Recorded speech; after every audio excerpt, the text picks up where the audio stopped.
Tonight, a local garden center in Southport has canceled its plans to build an additional building on its property after town officials allegedly put up multiple roadblocks, allowing them to move forward with that plan. Now, the owners are now out thousands of dollars, money they will never get back. 18 News reporter Kevin Gefeller has the story.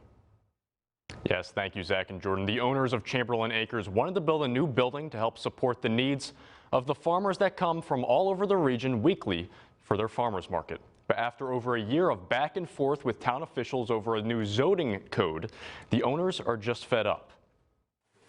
Charlie, Todd, and Glenn Miller started Chamberlain Acres 15 years ago. Back in February of 2020, they decided it was time to invest in their small business and make some much-needed infrastructure improvements to their Broadway location.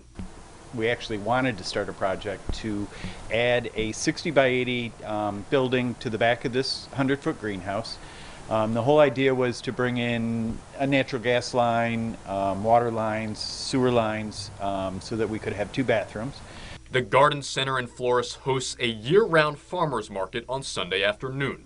During the fall and winter months, their market moves inside the business's only greenhouse. Todd wanted to give the farmers market a dedicated space. When I started the project, I went to the town first.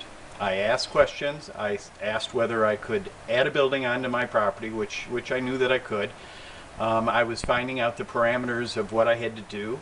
At the time that I spoke to the code officer in the town of Southport, he informed me that really, I was already approved for the farmers market and there really wasn't any major setback or restrictions at that time. Todd then went to the bank, taking out a mortgage on his property to finance this project. He said the area was zoned as commercial, not residential. He went back to the town to fill out some paperwork, and well, suddenly everything had changed.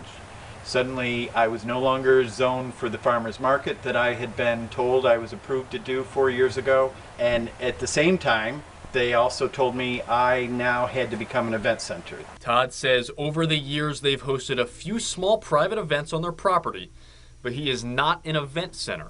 I was told that I would never get a building permit unless I became an event center. So they forced me to become this event center, which they didn't have a code for. They proceeded to take 8 months to write a code specifically for this event center.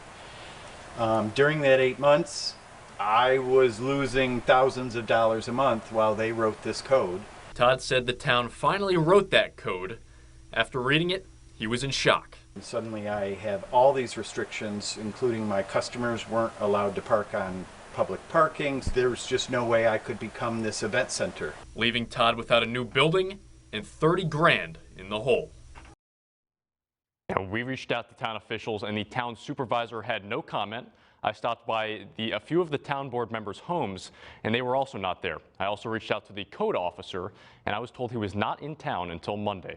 We are continuing to investigate this story and plan to follow up again with the town. So stay with us at 18 News for the latest. For now, live in the studio, Kevin Gefeller, 18 News.